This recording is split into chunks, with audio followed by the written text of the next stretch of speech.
တော်ဦးစီမျောလိုက်ပြောင်းတော့ရဲတကွန်တွေလေကစားကြွားတလူလူဝဲတဦးစီမျောလိုက်ပြောင်းတော့တကွန်တွေအလံတွေရဲမပွားလောက်ပေတတော်ဦးစီမျောလိုက်ပြောင်းတော့ရဲတကွန်တွေလေကစားကြွားတလူလူဝဲတဦးစီမျောလိုက်ပြောင်းတော့တကွန်တွေအလံတွေရဲမပွားလောက်ပေသေပါစေရေဝမြေကလေးလို့မဆုံးမတွန်းမညွတ်နေသူတွေတတိပြောင်းထောင်းနောက်မောင်း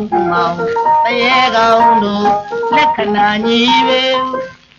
မြင်းမီတော်တွေခြေပြီးတော်တွေမြင်းခလုံးဆင်းခလုံးကရုတာဝေအဆောင်အနေစီမောင်ဖို့ကြီးစစ်စင်တွေတရီရန်စစ်စခန်းချရမြေ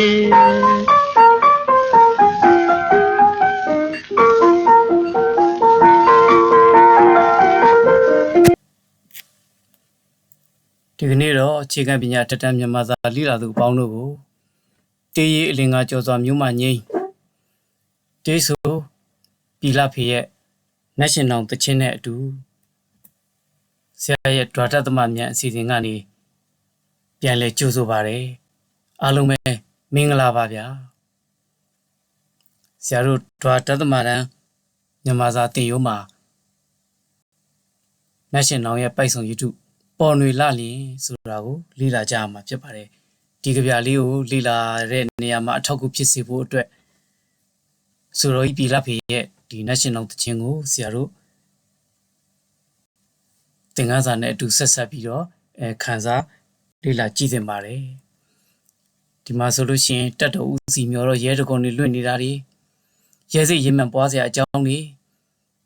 စစ်တီတော်တို့ကြည့်လိုက်မယ်ဆိုရင်လဲထုံထုံမောင်းမောင်းနဲ့ကျိုင်းစင်မြဝါကြီးတွေပေါ့တရေကောင်းလက္ခဏာနဲ့ညီတယ်ဆိုတာမြင်းတီတော်တွေခြေတီတော်တွေမြင်းခလုတ်စင်ခလုတ်ကရုတ်တာတွေဆိုပြီးအကာရန်အတားစီတွေထောင်ချောက်တွေရှေကင်းနောက်ကင်းအဆောက်ရှောက်တွေအဲ့လိုစစ်စကန်ချမြေဆိုပြီးတော့တချင်းလေးမှာညီတန်းပြိုးထားတာပေါ့ဗျာကိုတရုတ်ဖော်ခြင်းနဲ့အကြောင်းအရာကတော့တကယ်တော့နမ်းမြေမှာကြံနေတဲ့ချစ်သူလေးကိုဟလာနတ်ရှင်တော်ကသတိတရားနဲ့စိတ်ကူးတွေပေါ်ပြီးတော့ရတုတွေရေးတယ်ဆိုပြီးတော့ဘေးလူကနေပြန်တဲ့အမြင်ပေါ့လေနတ်ရှင်တော်ဆိုတဲ့ကောင်းစီနဲ့နတ်ရှင်တော်ဆိုတဲ့ကြပြားစာဆိုကြီးကစစ်တီတော်ကြီးကဥပရာစာကြီးကစစ်တီတော်ကြီးပြန်လည်းပဲစစ်မြေပြင်ကနေသူ့ချစ်သူလေးကိုလွမ်းရှာတယ်ပေါ့နော်ဒီလိုမျိုးဖွဲ့ထားတာပါဆက်ပြီးတော့ကြည့်ကြပါအောင်စို့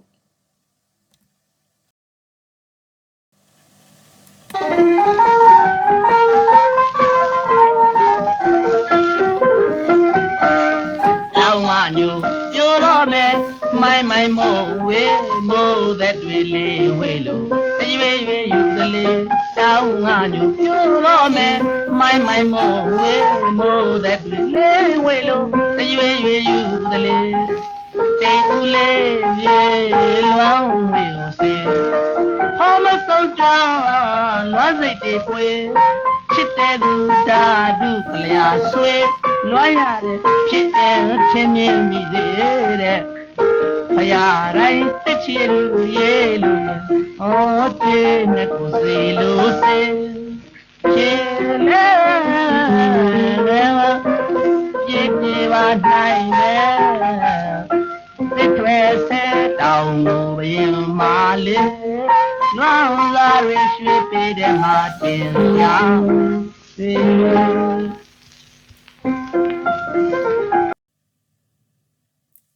အဲ့တော့ပြည်လာဖေကဒီနတ်ရှင်တော်ဆိုတဲ့တခြင်းအမည်နဲ့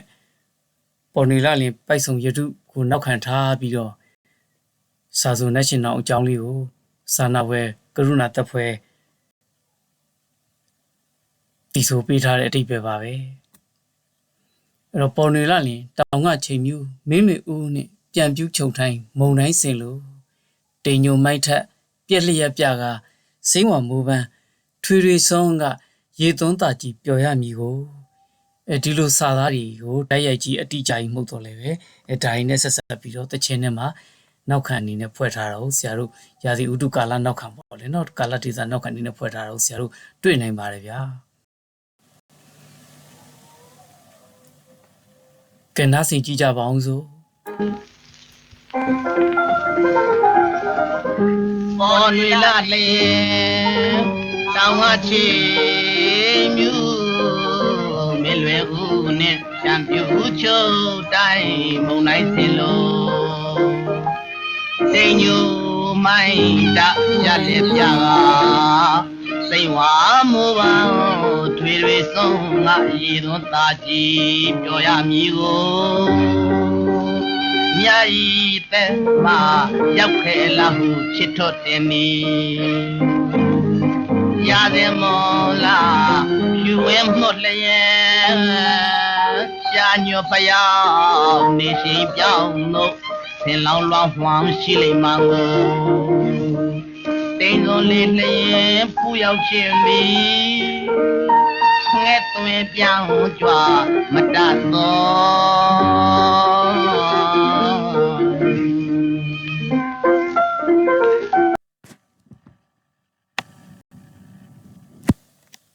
့ဒီညာဘက်ကအခုပေါ်လာတဲ့စာသားလေးကတော့ဆရာတို့သင်ခန်းစာမိတ်ဆက်အနေနဲ့တမတ်တန်လေးတွေကိုကျဲလို့လွယ်အောင်လုပ်ထားတဲ့စာသားလေးဟိုးအရင်တလုံးမှာဆရာကဒါလေးတွေကိုစူးစီးပြီးတော့တင်ဆက်ပြီးသားရှိပါတယ်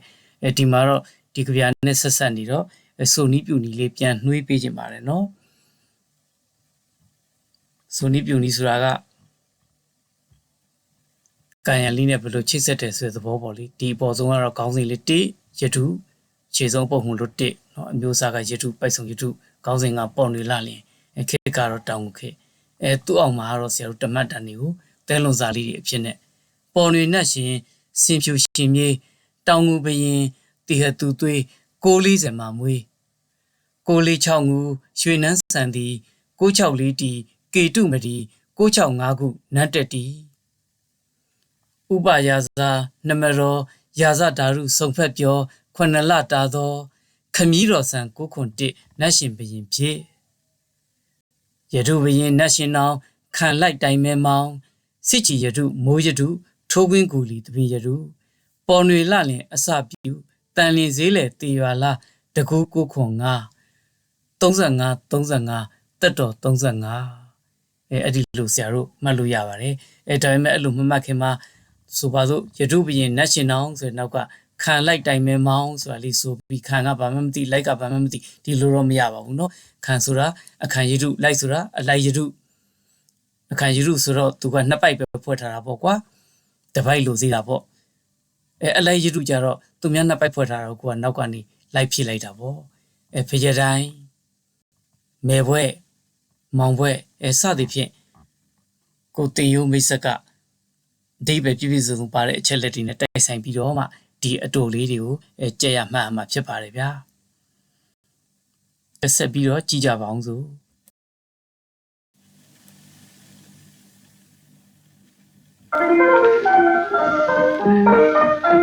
လောက်တွေရွှေလူရမယ်နဲ့တလဲငုံစပယ်ပြူသူကိုင်ဝေဝေအမျိုးဆုံးရာသီဆုံးကူခဲ့ပေါ်လေချစ်သူကိုရည်သူကူတယ်လို့ချွေ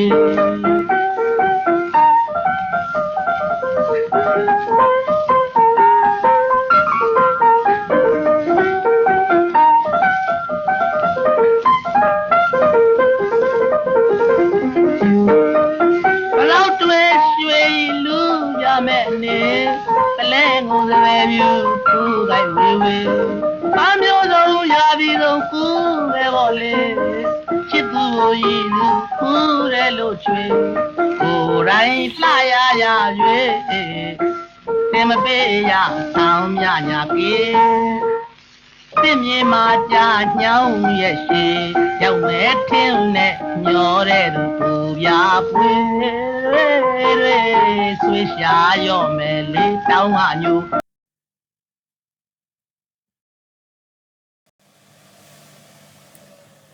ကြားတဲ့အတိုင်းပါပဲတနာစရာကရုဏာရတာတော့ပွားစရာဖြစ်နေပါပြီเนาะထပ်ပြီးတော့ကြည့်ကြပါအောင်စို့လေဘလောက်တွေရွှေလူကြမယ်နဲ့ပလဲငုံစပယ်ပြူ ကိုယ်ဝေဝေပန်းမျိုးစုံရာသီဆုံးကူးခဲ့ပါလေချစ်သူကိုရည်သူကူးတယ်လို့ချွေ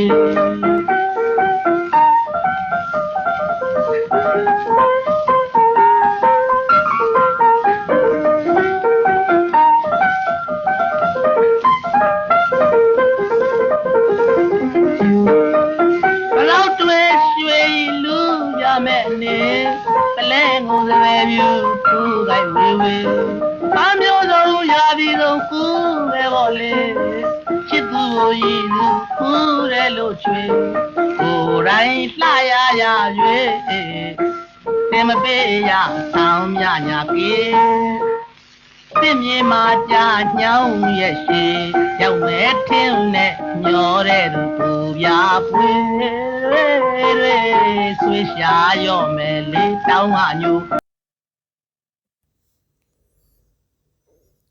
မျိုးကြီးကလျင်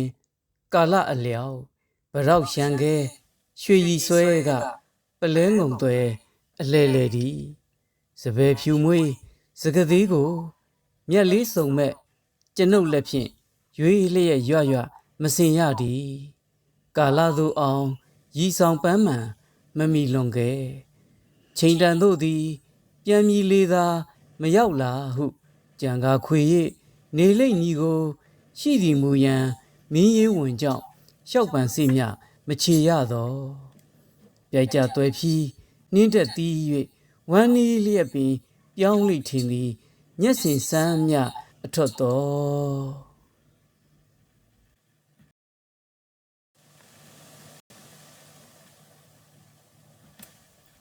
ဖြောပြေမှလျင်ယူရတန်ချိုပြေလိုစိမ့်သာကျူးပိုက်ဖြား၍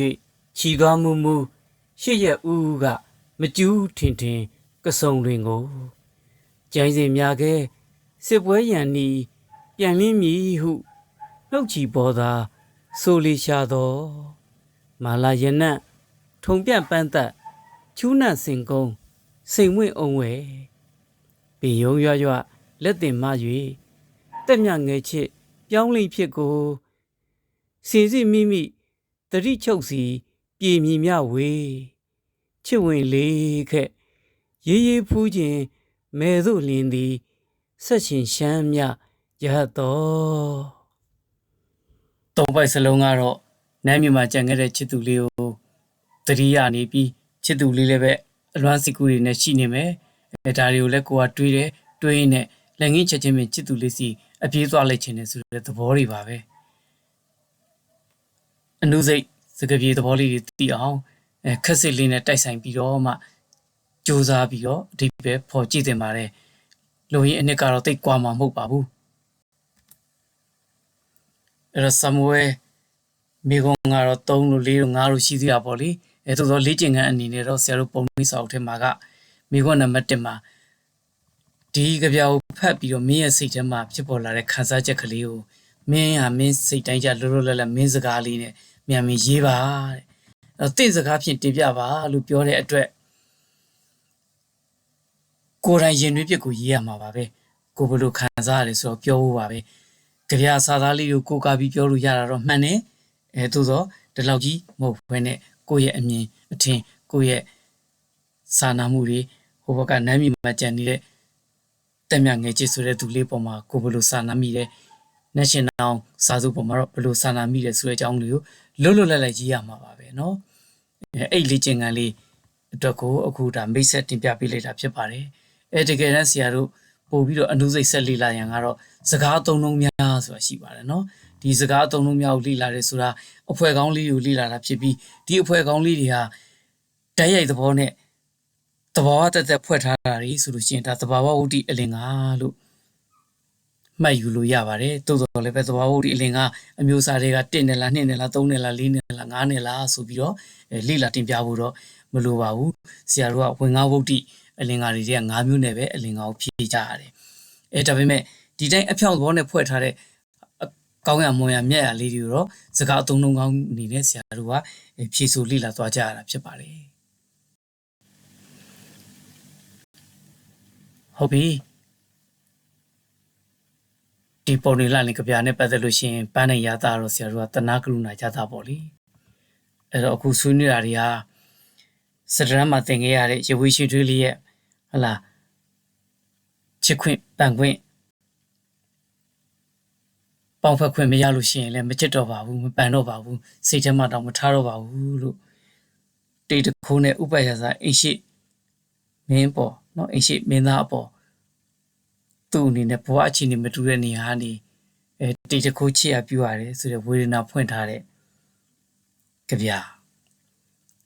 မပန်ရမယ်မပန်ရရင်လည်းပဲမပန်ထိုက်ရင်လည်းပဲမပန်ကျင်တော့ပါဘူးเนาะမပန်တော့ပါဘူးဆိုပြီးတော့အဲ့တော့ဒီကြပြထဲမှာဥပယစာလို့ပြောတော့ဒုက္ခဒုက္ခနဲ့ချိတ်ဆက်တော့အားလုံးကဒါနတ်ရှင်တော်ကိုရည်ညွှန်းတယ်လို့နားလည်ကြပါတယ်အဲ့ဒါပေမဲ့အခုဒီနတ်ရှင်တော်ရဲ့ဒီကြပြထဲမှာပါတယ်တက်မြငယ်ချစ်ဆိုတာကတော့ဖြင့်ရေဝေရှင်ထွေးကိုဆိုလိုတာလားဘာလားဆိုတာပြက်ပြက်သားသားဆရာတို့ပြောဖို့ခက်ပါတယ်နောက်တစ်ခါစောစောတုန်းကပြည်လာဖေရဲ့နတ်ရှင်တော်တခြင်းထဲမှာတော့ချစ်တဲ့သူဓာတုကလျာဆွေဆိုပြီးတော့ဓာတုကလျာဆွေလွမ်းနေလိမ့်မယ်လို့သူတို့ကတော့အဲ့လိုအတိအကျကြီးသတ်မှတ်ပြီးတော့တခြင်းထဲမှာတဲ့ကိုသူတို့ကပြောထားပါတယ်ဒါတွေကိုသွားပြီးခန်းစားလို့လည်းရတယ်အငင်းပွားလို့လည်းရတော့ရတယ်သို့တော့ဟုတ်တယ်မှန်တယ်ဘာညာတွေအတိအကမကြပါဘူးเนาะဆရာတို့ဒီကြပြလေးတွေတည်ရှင်လေးတွေကိုရတာခန်းစားမှုလေးနဲ့မြင်တတ်ပြတတ်ပြီးတော့ပြန်ပြီးဆွေးနွေးတတ်ဖို့သာအဓိကဖြစ်ပါတယ်ဒီနေရာမှာခန်းစားမှုတိုင်းကိုဟလာ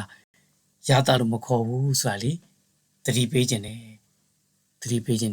ယ်လိုကြမှာရတာခေါ်မလဲဆိုရင်နှစ်သက်ချင်းအကျိုးတရားရှင်မှာရတာဖြစ်တယ်ဆိုတာလေเนาะအရင်တုန်းကဆရာဆွေးနွေးပြီးသားဒီချက်ကလေးကိုပြန်ပြီးသတိပေးခြင်းပါတယ်ခုခါမှာတော့ဆရာရဲ့ဒါတာသမများအစီအစဉ်ကနေပြန်နှုတ်ဆက်ပါမယ်အားလုံးကောင်းမှုမြတ်တို့ကောင်းအောင်ကြိုးပြီးကောင်းကျိုးရလက်ရင်ဝယ်ချမ်းမြေ့မြတ်ကြပါစေဗျာ